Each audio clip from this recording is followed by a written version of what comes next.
Bien, écoutez, je vous propose de poursuivre notre après-midi d'audition et nous allons maintenant entendre M. Anouar Bigbech, qui est président du Conseil français du culte musulman.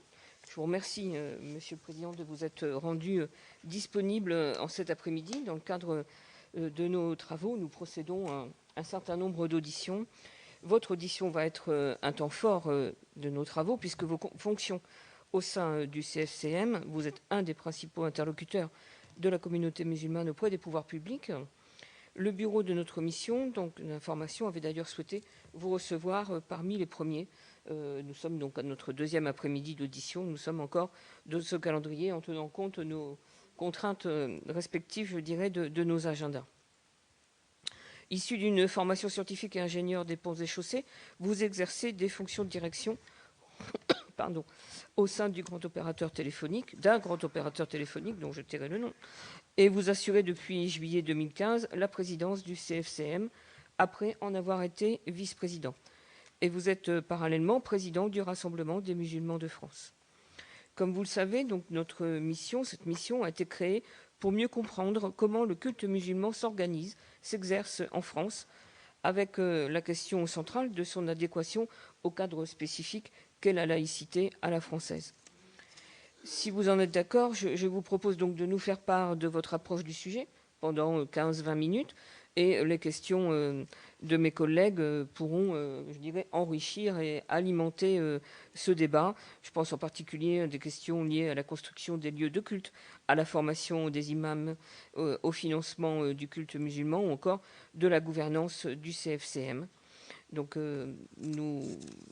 après votre intervention, mes collègues prendront le micro s'ils le souhaitent pour aller plus loin et en savoir plus dans votre présentation. Merci encore de votre disponibilité. Bonjour à toutes et à tous.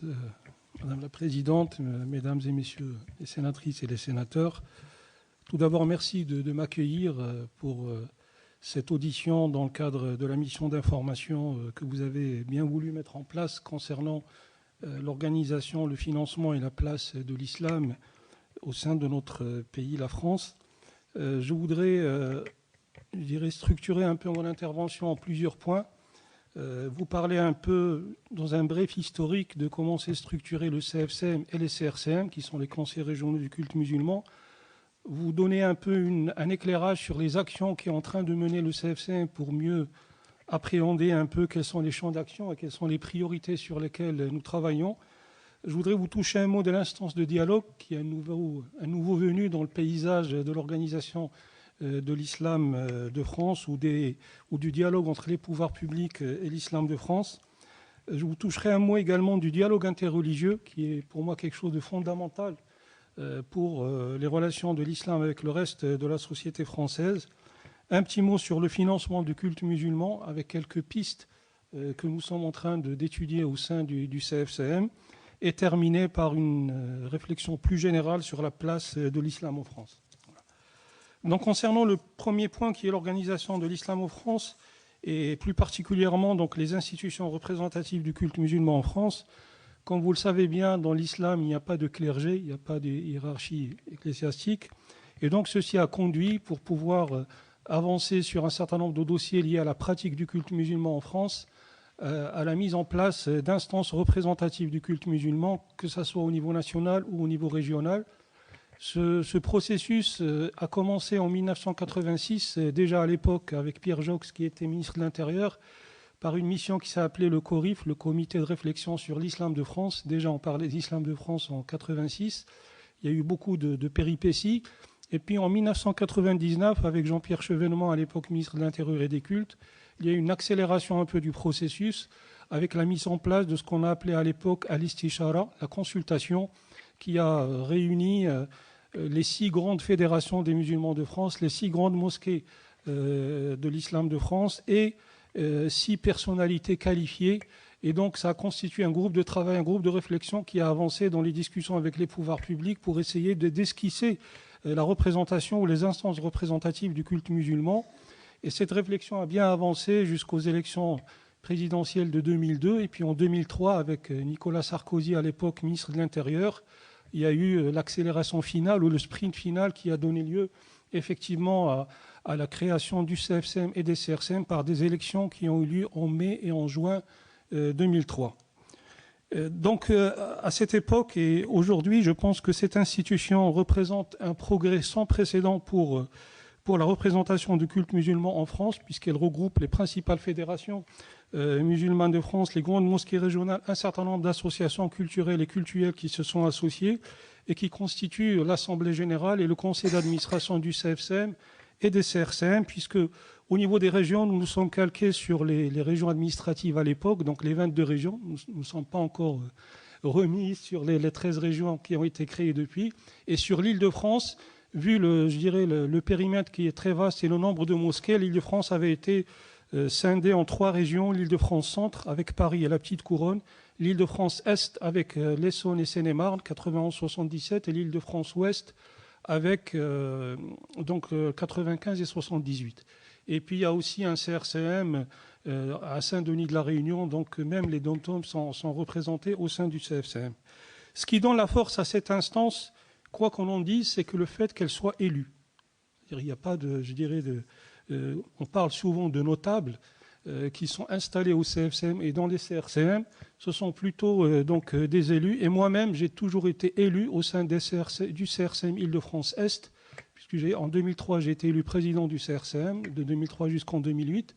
Et quand j'ai intégré le bureau du CFCM en 2008, c'était en tant qu'élu, là aussi, sachant qu'il y a effectivement quelques personnalités qui sont désignées par les grandes fédérations et par les grandes mosquées, mais ça ne représente pas la majorité de ces instances. Ce sont des instances élues et c'est ce qui leur donne leur force, leur crédibilité et leur légitimité. Et bien sûr, il y a une nuance très très importante à intégrer, c'est que le CFCM, comme son nom l'indique, c'est le Conseil français du culte musulman.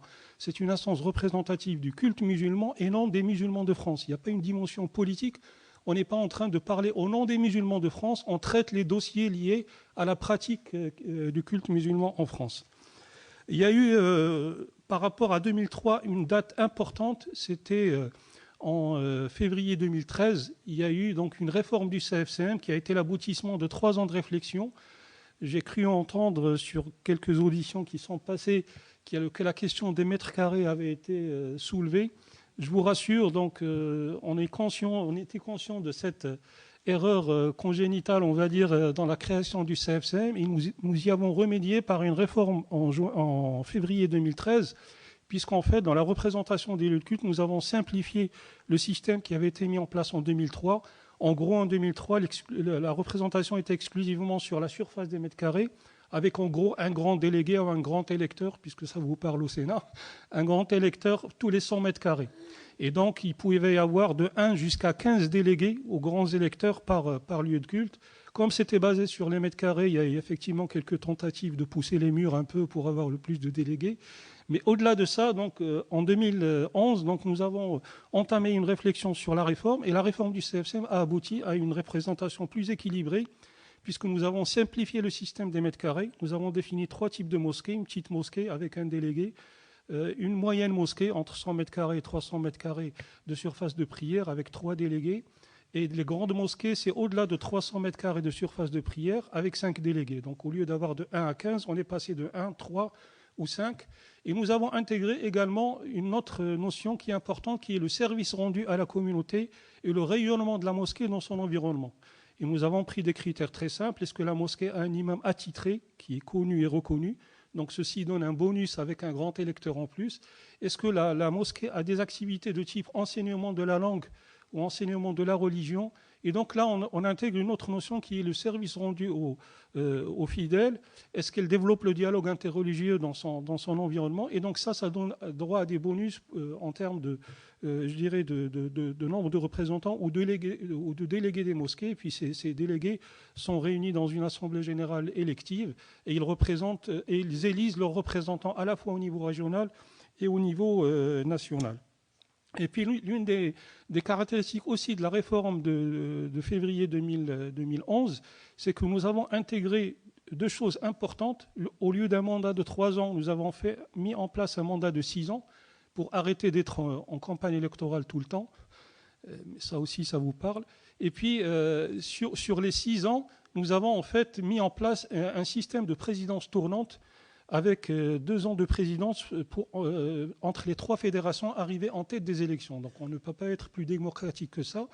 Donc présidence tournante sur 6 ans avec 2 ans pour chacune des 3 fédérations arrivées en tête des élections. Et c'est dans ce cadre que le recteur Dali Boubaker a pris la présidence du CFCM de juin 2013 à juin 2015, que moi-même je prends la présidence du CFCM de juillet 2015 à juin 2017. Et au-delà, donc à partir de juillet 2017 jusqu'en juin 2019, ça sera la 3e fédération qui est la composante qui représente les musulmans d'origine turque qui prendra la présidence. Donc une présidence tournante avec une alternance qui s'est passée d'ailleurs d'une manière totalement apaisée en juin 2015 entre le recteur Dali Boubaker et moi-même. Et aussi la notion de présidence collégiale, parce que justement pour éviter les différents tiraillements ou concurrences qu'il y a pu y avoir au début du CFCM, nous avons dit on met en place une présidence collégiale avec les 3 grandes fédérations arrivées en tête des élections qui se répartissent les fonctions statutaires de président, vice-président, secrétaire général et trésorier. Et ça se passe d'une manière totalement harmonieuse aujourd'hui. Et je peux vous assurer qu'aujourd'hui, toutes les bisbilles qu'il y a pu y avoir, ou toutes les luttes intestines qu'on a pu entendre ou lire sur le CFCM au début de sa création, aujourd'hui, sont pratiquement dépassées. Mais bon, il y a toujours, je dirais, l'avis des organisations, que ce soit un parti politique ou un syndicat ou une association dans le CFCM, il y a toujours effectivement des divergences de point de vue ou des différences d'appréciation, mais ça se règle dans la consultation et dans la discussion. Donc voilà un peu la mise en place des structures du CFCM et des CRCM. Au niveau des dossiers ou du périmètre de responsabilité du CFCM, bien sûr, il y a la question fondamentale qui a été évoquée par mon prédécesseur ici même, qui est celle de la formation des imams et des cadres religieux. Depuis la création du CFCM, ça fait partie des dossiers prioritaires parce que l'imam a un rôle important. C'est lui qui est au plus près des fidèles au jour le jour, qu'ils soient jeunes ou moins jeunes. Il joue un rôle important d'encadrement et d'orientation des fidèles. Et donc, à ce titre-là, nous devons nous préoccuper de sa formation et essayer de l'accompagner, de l'aider dans cette mission qui est très, très difficile. Alors, quand on parle de la formation des imams et des cadres religieux, il faut bien distinguer 2 volets. Il y a un premier volet qui est la formation théologique. Et ça, dans le cadre laïque, ça ne peut être que la responsabilité des fédérations musulmanes elles-mêmes. Et puis, il y a l'autre volet qui est la formation profane ou généraliste. Et là, donc, c'est plutôt l'objet des diplômes universitaires qui ont été mis en place par le gouvernement, déjà de l'époque, je dirais, de la droite. Et puis maintenant, avec le gouvernement de gauche, c'est en train de se développer. Et aujourd'hui, il y a eu une expérience qui a commencé en 2008 avec une formation à l'Institut catholique de Paris.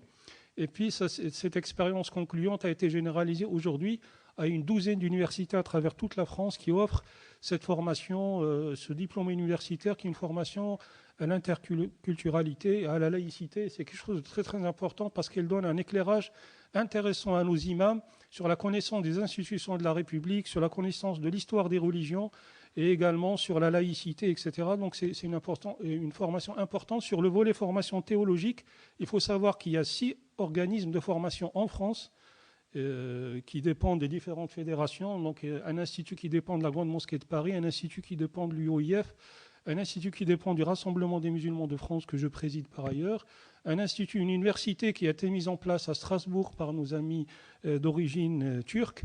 Et puis il faut savoir qu'il y a un institut de formation qui est peut-être le plus vieux à Saint-Denis de la Réunion, et puis une autre composante des musulmans d'origine turque qui est le Mili Gouruch, qui a également un institut de formation en Rhône-Alpes du côté de Lyon.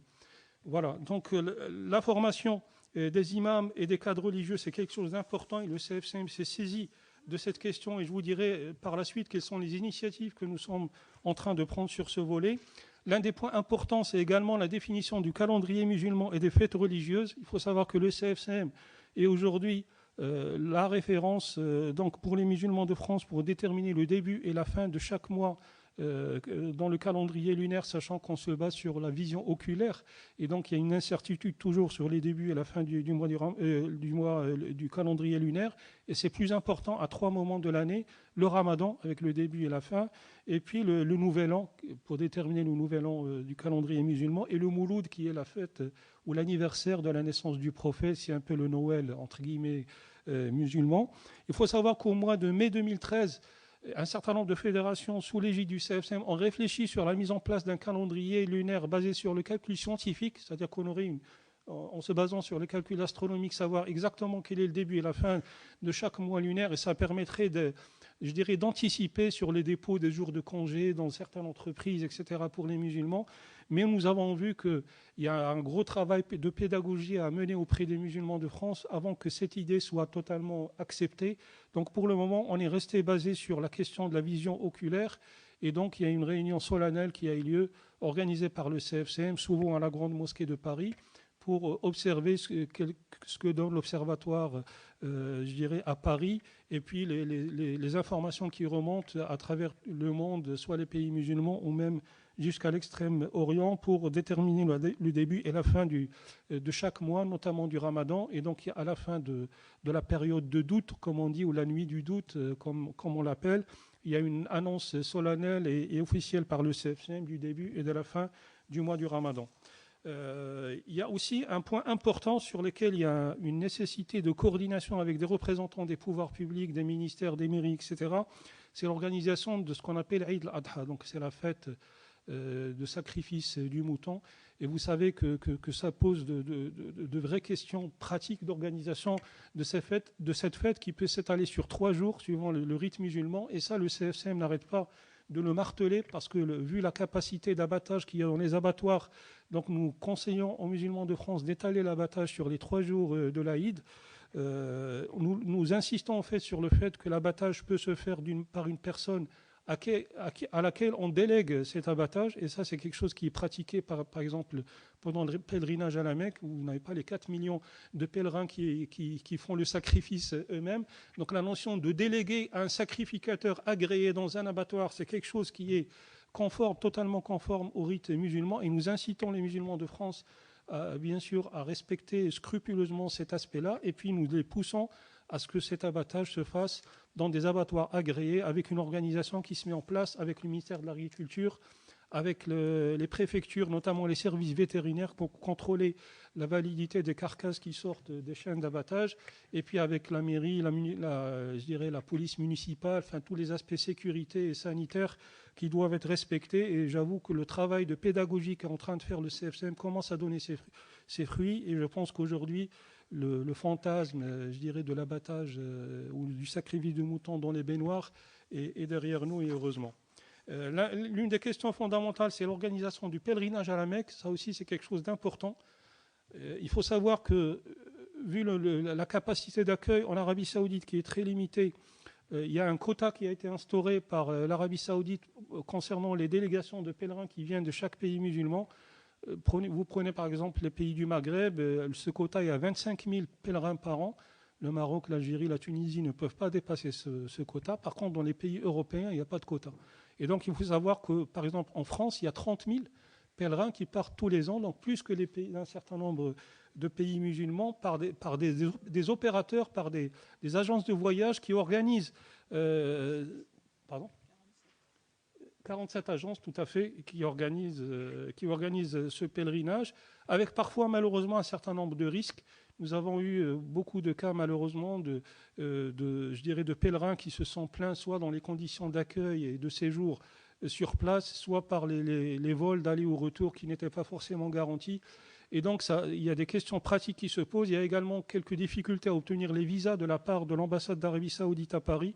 Parfois, les visas sont délivrés la veille même du départ, ou à quelques heures même, à peine du départ des pèlerins, et donc ça pose des problèmes pratiques pour les agences. Et donc il y a un travail de rationalisation et de coordination à mettre en place avec, côté musulman, ces opérateurs, l'ambassade d'Arabie Saoudite à Paris, et de l'autre côté, donc le ministère des Affaires étrangères, le ministère du Tourisme, le consulat de France à Jeddah.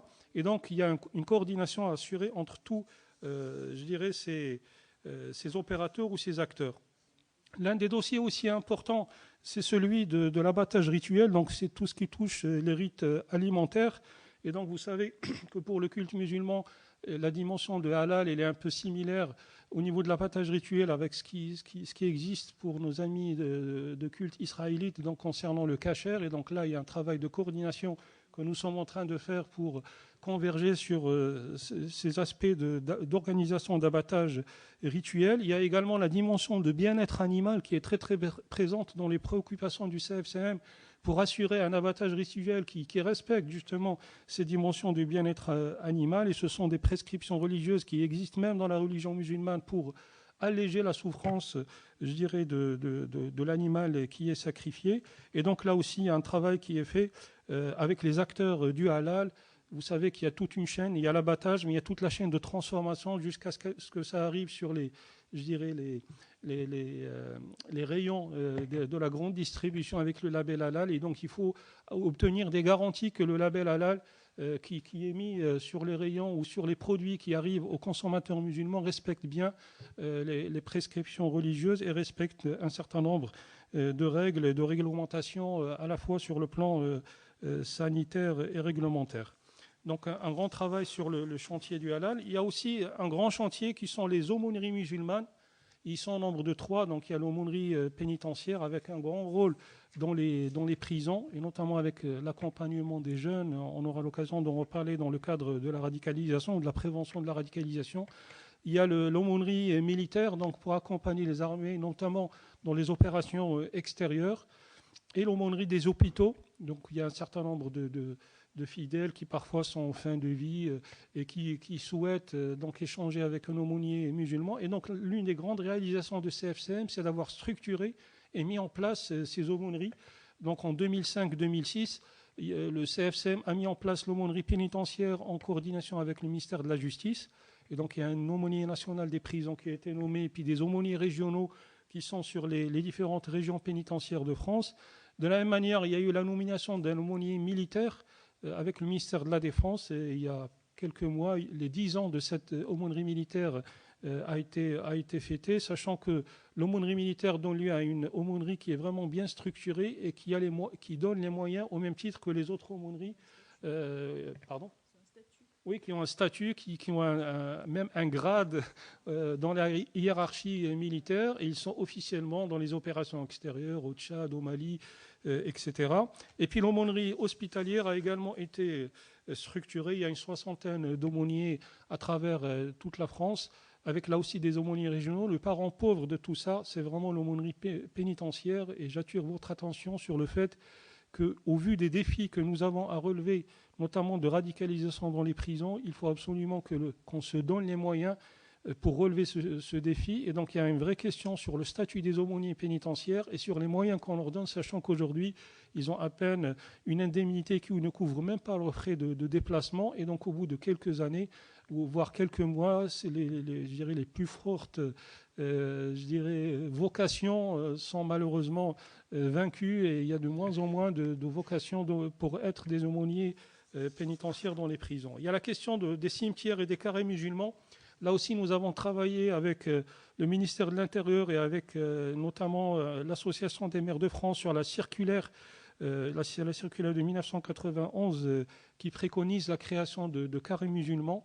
Et ça, c'est un point très très important. Autant dans les années 2000 ou 90, il y avait ce mythe de retour dans les pays pour les vivants, d'abord pour les musulmans qui étaient des musulmans de première génération, et puis ce mythe de retour au pays se prolonge même pour les défunts, puisqu'il y avait un souhait d'être enterré dans le pays d'origine. Aujourd'hui, cette mode, entre guillemets, est complètement dépassée. Aujourd'hui, les musulmans de France souhaitent que leurs défunts ou leurs morts soient enterrés ici en France. Et c'est un grand signe d'intégration et de volonté de sécularisation de l'islam de France dans notre pays. Il y a bien sûr un grand dossier qui est la lutte contre l'islamophobie. Donc là aussi, c'est un dossier très très important. Vous savez que les musulmans sont malheureusement relativement stigmatisés. Leur religion est parfois présentée comme étant une religion incompatible avec la laïcité ou à la démocratie, et certains même la considèrent comme une menace pour l'identité nationale. Et donc, les musulmans, s'ils sont, ouverts à la libre critique, ils récusent en revanche l'injure ou la diffamation ou l'incitation à la haine raciale. Et donc, il y a un vrai challenge qu'il faut relever. Il faut savoir que le CFCM a travaillé avec les pouvoirs publics, notamment le ministère de l'Intérieur, pour la mise en place d'un observatoire Donc il y a une convention cadre qui a été signée le 17 juin 2010, une convention qui était signée entre le ministère de l'Intérieur et le CFCM pour mettre en place un suivi des actes anti-musulmans. Et donc ces actes anti-musulmans sont également suivis au même titre que les actes antisémites. Et ça, c'est vraiment quelque chose de très très bien. Il faut rendre hommage aux pouvoirs publics qui font part ou preuve d'une équité de traitement à ce niveau-là. Et puis ça permet d'avoir des chiffres factuels qui sont recoupés à la fois entre les remontées qu'obtient le CFCM à travers un observatoire de l'islamophobie qu'il a mis en place en juin 2011 et dont le président fait un travail remarquable qui s'appelle Abdallah Zekri. D'ailleurs, ça serait intéressant qu'à l'occasion, vous puissiez l'auditionner, parce que je pense que le phénomène de l'islamophobie aujourd'hui fait partie des sujets majeurs pour les musulmans de France. Et vous avez pu voir, par exemple, il y a une dizaine de jours, les chiffres ont été annoncés concernant les actes anti-musulmans. En 2014, il y a eu 133 actes anti-musulmans qui avaient été enregistrés. Et en 2015, 429 actes anti-musulmans, donc une multiplication par 3, sachant qu'il y a des phénomènes d'augmentation également pour les actes antisémites et également pour les actes antichrétiens. Mais les actes anti-musulmans aujourd'hui sont en train d'exploser. Il y a une vraie inquiétude là-dessus concernant les musulmans de France. Le dernier point que je voudrais soulever sur les périmètres, je dirais, de responsabilité du CFCM, c'est la lutte ou la prévention de la radicalisation. Là aussi, donc, il y a un vrai travail qui a commencé dès mai-juin 2014 avec l'organisation d'un certain nombre de colloques, un certain nombre de journées d'études pour essayer de comprendre les racines et les sources de cette radicalisation, essayer d'analyser le processus ou le parcours qui mène certains jeunes vers une radicalisation dans la conception ou dans la pratique religieuse, et surtout identifier les remèdes et les moyens qui permettent de prévenir ces phénomènes de radicalisation. Et là-dessus, il y a eu un certain nombre de préconisations, un certain nombre de plans d'action que nous avons élaborés pour prévenir la radicalisation, sachant que nous, en tant qu'instance ou qu'institution du culte musulman, nous ne pouvons être que dans la prévention et l'éducation. Ce n'est pas notre rôle de s'occuper de l'aspect qui est plutôt sécuritaire, qui relève peut-être d'autres organismes de pouvoir public. Et vous l'avez peut-être noté, la prochaine réunion de l'instance de dialogue, la deuxième réunion qui devrait avoir lieu au mois de mars, sera entièrement dédiée à la question de la prévention de la radicalisation. Alors, quelques actions concrètes que le CFCM est en train de mener, en plus de tout ce que j'ai dit, qui sont peut-être innovantes. Bien sûr, sur le halal, l'abattage rituel, nous sommes en train d'établir une charte halal qui définit les critères qui doivent être respectés pour obtenir le label halal. Et là-dessus, nous avançons bien, et j'espère que dans les semaines à venir, il y aura une charte halal qui sera signée par les acteurs musulmans de la filière. Il y a la question de la formation et l'habilitation des imams. Ça, c'est aussi quelque chose de très, très important. Je vous ai parlé tout à l'heure des instituts de formation des imams qui existent en France. Et le CFCM est en train de travailler sur l'harmonisation des cursus de formation pour que lorsqu'il y a un imam qui sort de telle ou telle institution, on soit sûr qu'il a le bagage minimal et qu'il a suivi les modules de base pour pouvoir s'adresser aux fidèles et les encadrer. Donc ça, c'est sur le volet de la formation théologique. Nous incitons également les imams et les aumôniers à s'inscrire dans les diplômes universitaires. Ça, c'est aussi quelque chose d'important. Et en parallèle, nous sommes en train de travailler sur une charte de l'imam dans laquelle il y a un certain nombre de proclamations claires sur le discours qui va être porté par l'imam, qui soit respectueux des valeurs et des lois de la République, qui soit porteur d'un islam d'ouverture, un islam de tolérance. Et donc l'engagement pris par l'imam en signant cette charte de l'imam, avec le fait qu'il ait suivi une formation théologique et une formation profane, permettra au CFCM de mettre en place une recommandation ou une habilitation de cet imam. Bien sûr, ça ne concerne pas les imams qui sont détachés par les pays musulmans, le Maroc, l'Algérie ou la Turquie, parce que ceux-là, ils sont certifiés à la base et on s'est assuré de leur parcours. Mais quand on parle de 2500 lieux de culte, il y a peut-être 500 à 600 imams qui sont détachés par les pays musulmans.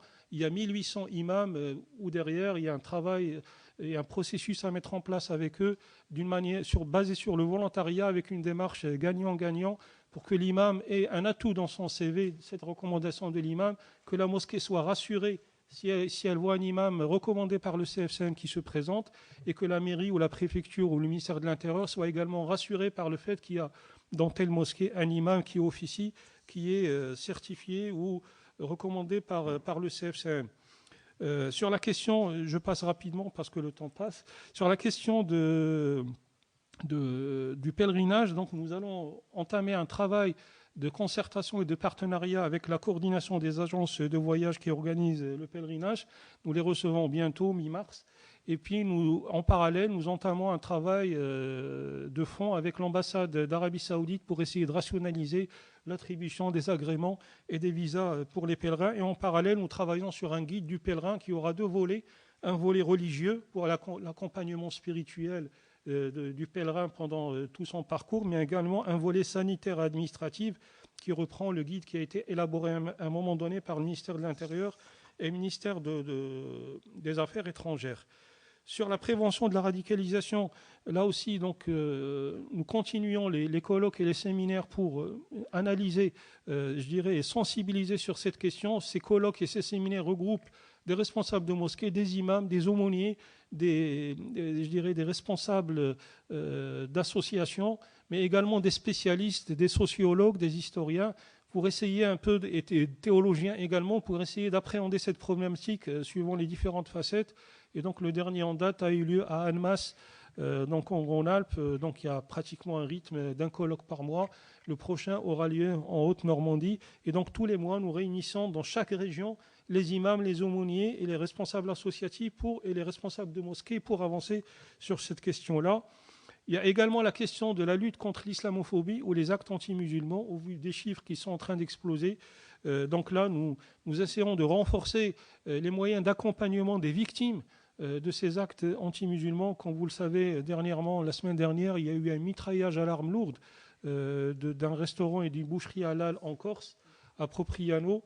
Et heureusement, on a recensé une 60aine d'impacts de balles quand même, ce qui n'est pas rien. Et heureusement qu'il n'y a pas eu de victimes. Et nous regardons aussi, nous analysons les possibilités de partenariat avec quelques organismes qui peuvent nous aider dans ce domaine, notamment la DILCRA, donc la délégation interministérielle de lutte contre le racisme et l'antisémitisme. Concernant la visibilité ou la représentativité du CFCM, nous sommes conscients, je vous rassure, qu'au niveau du CFCM, du déficit d'image que le CFCM peut avoir, soit auprès de nos coreligionnaires, soit auprès de la société française. Et donc, nous avons entamé ce qu'on appelait les 3 ouvertures du CFCM. La première ouverture, c'est envers les jeunes. La deuxième ouverture, c'est envers les femmes. Et la troisième ouverture, c'est envers les convertis. Et donc, nous essayons à chaque fois de créer des espaces de dialogue ou des espaces d'échange avec ces 3 catégories pour essayer d'être à l'écoute de leurs attentes et également de voir comment les intégrer aux instances du CFCM et des CRCM au niveau régional ou au niveau national et voir comment les faire participer justement à ce travail et à cette démarche du CFCM. Donc nous avons eu la première rencontre avec les jeunes le 12 novembre, c'était malheureusement la veille des attentats tragiques du 13 novembre, et nous avons réuni une vingtaine de jeunes, des chefs d'entreprise. Il n'y avait pas que des analphabètes, parce que je pense que le mot a été prononcé dans d'autres je dirais, auditions. Il y a des chefs d'entreprise, il y a des acteurs sociaux, des représentants de la société civile, des sociologues, des chercheurs, des responsables de mosquées, une vingtaine de jeunes que nous avons, et des leaders d'opinion dans les réseaux sociaux. Ça aussi, c'est très, très important. Nous avons sélectionné une vingtaine de jeunes avec qui nous avons commencé une réflexion avec donc la volonté de se voir tous les 2 mois. Nous avons entrepris la même chose avec des femmes musulmanes qui sont formidables, qui sont très actives, qui sont très compétentes. Et nous avons donc mis en place la première rencontre, c'était le 16 janvier, là aussi avec des représentantes, avec des profils très très divers et variés, avec des mères de famille, mais également des chefs d'entreprise, des responsables de sociétés, et également là aussi des sociologues et des animatrices de mosquées. Il y en a très peu malheureusement, mais on les a dénichées, on les a fait venir. Et nous avons entamé un travail là-dessus. Et en avant-première, je vous annonce que le 8 mars, il y aura une déclaration entre le CFCM et ses membres de cet instant de dialogue avec les femmes que le CFCM a mis en place. Et puis dès le mois de mars, on va entamer un travail avec des convertis. Ce sont entre guillemets des Français de souche, comme on dit, qui se sont convertis à l'islam et qui peuvent apporter un éclairage particulier avec une sensibilité particulière. Et le CFCM veut également s'ouvrir à cette 3e population ou catégorie des fidèles et des musulmans de France, sachant que malheureusement 50% des jeunes qui sont en Irak et en Syrie sont des convertis. Donc ça nécessite un accompagnement particulier avant qu'ils se convertissent et après qu'ils se convertissent pour qu'ils ne soient pas laissés pour compte. Donc je passe rapidement. Il y a deux structures ou deux réflexions que le CFCM veut mener. La première, c'est avec la mise en place d'un conseil religieux ou d'un conseil théologique. Là, il y a un travail que nous devons mener, sachant que le CFCM et les CRCM, nous sommes des administrateurs de culte, nous ne sommes pas des théologiens ou des imams, mais il y a des questions sur lesquelles nous devons réfléchir avec des personnalités qualifiées et qui ont la connaissance nécessaire. Et nous sommes interpellés. Typiquement, vous êtes en train de discuter une loi sur la fin de vie. Tous les cultes ont rendu leur avis, sauf le culte musulman. Et donc, nous voulons créer notre propre conseil, entre guillemets, théologique, auquel nous soumettrons des questions de ce type-là, des questions de société, sur lesquelles le culte musulman est interpellé. Et nous souhaitons également réfléchir avec ces théologiens sur la définition de ce que c'est que l'islam de France, un islam qui soit effectivement authentique, respectueux des prescriptions religieuses musulmanes, mais qui intègre également le contexte dans lequel nous vivons, qui est un contexte particulier en France, avec des déclinaisons qui peuvent tenir compte de le contexte. Il y a le texte sacré, mais il y a le contexte dans lequel on vit. Et la religion musulmane nous pousse à ce travail de contextualisation. Et donc, nous souhaitons le mener avec ce conseil théologique. Il y a également un deuxième espace de réflexion que nous voulons lancer avec des intellectuels et des penseurs musulmans. Nous allons organiser nous-mêmes un certain nombre d'auditions d'un certain nombre de penseurs ou d'intellectuels musulmans pour effectivement travailler avec eux sur le renouveau de la pensée islamique, là aussi avec un travail de contextualisation par rapport à la société française, mais également d'imaginer avec eux quel sera l'islam de demain, l'islam de France de demain. L'idée n'est pas de gérer uniquement le présent, mais de se projeter dans 20 ans, dans 25 ans, quelle intégration harmonieuse de l'islam de France au sein de la société française. Et ce travail de prospective, on veut le mener avec ses intellectuels et avec ses penseurs. Donc voilà sur le CFCM. 2 mots sur l'instance de dialogue. Donc l'instance de dialogue, effectivement, a été annoncée par le pouvoir public au lendemain des attentats tragiques de janvier 2015. Il y a eu un conseil des ministres, je crois, le 23 février 2015, où la mise en place de cette instance du dialogue a été annoncée.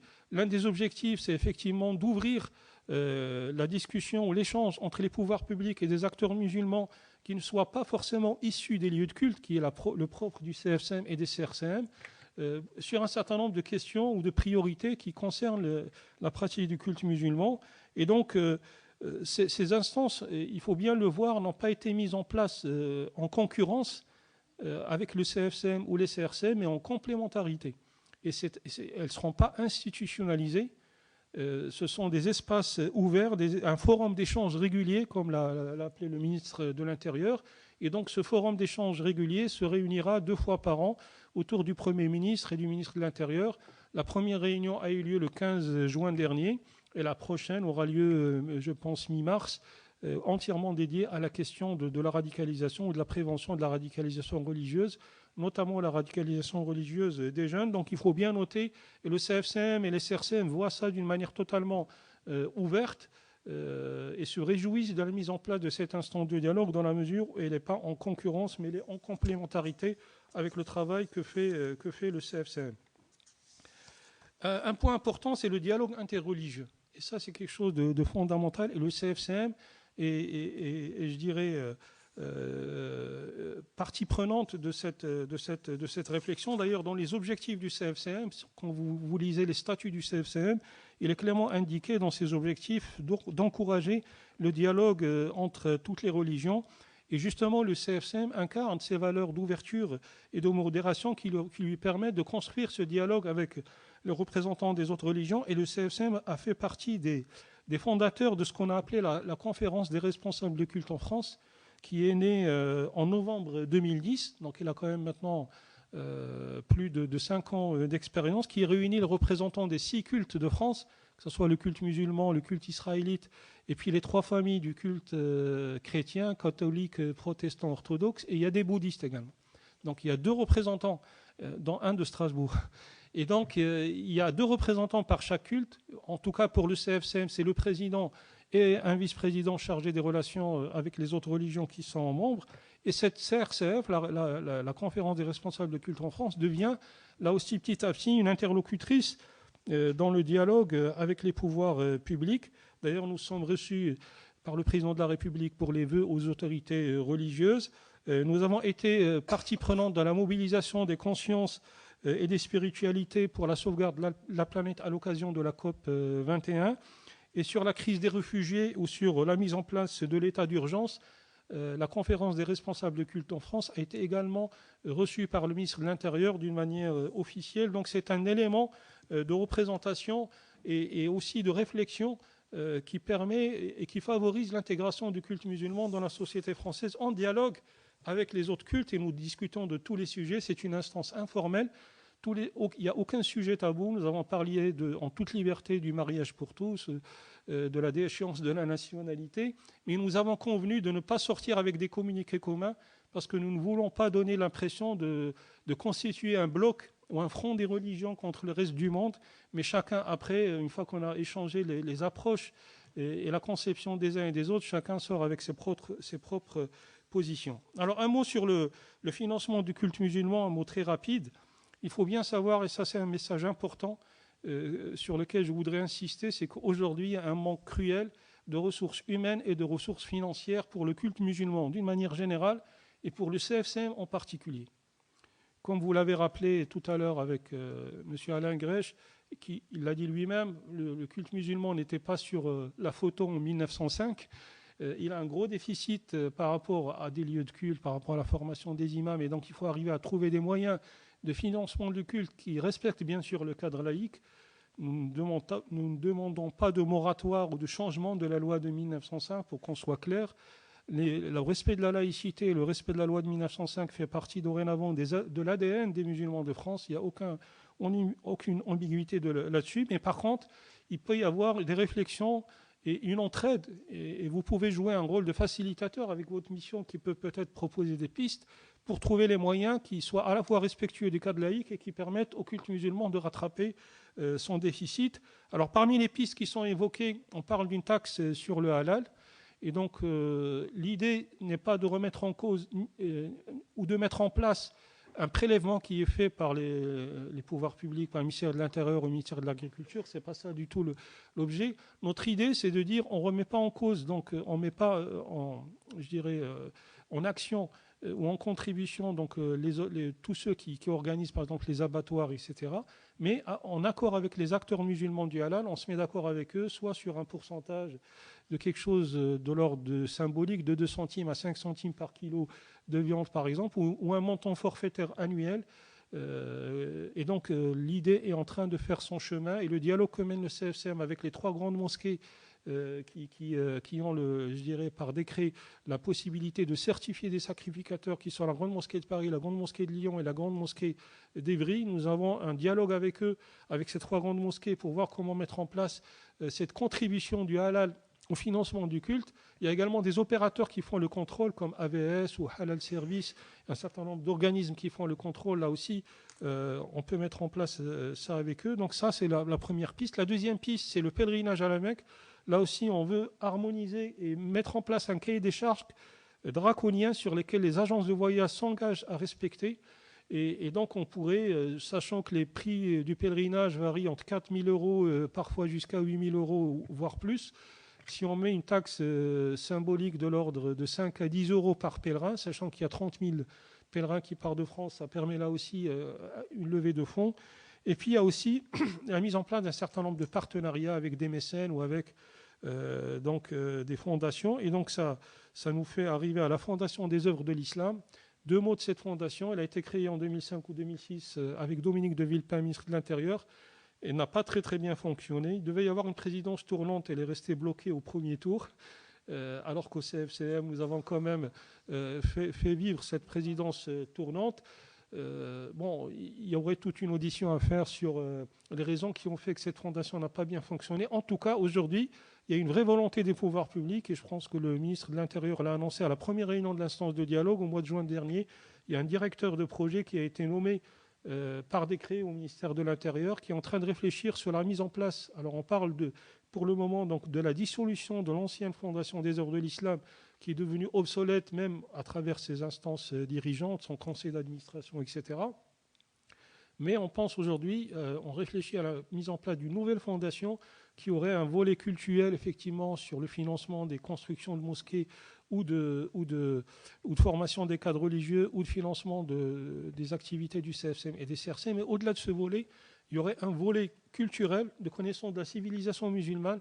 On parle d'un partenariat avec l'Institut du monde arabe, le fait de pouvoir financer des études universitaires pour comprendre l'histoire de la religion musulmane, les différentes écoles de pensée, que faut-il penser des chiites, des sunnites, des salafistes, etc. Donc il y a un certain nombre d'études universitaires qui peuvent être financées par cette fondation.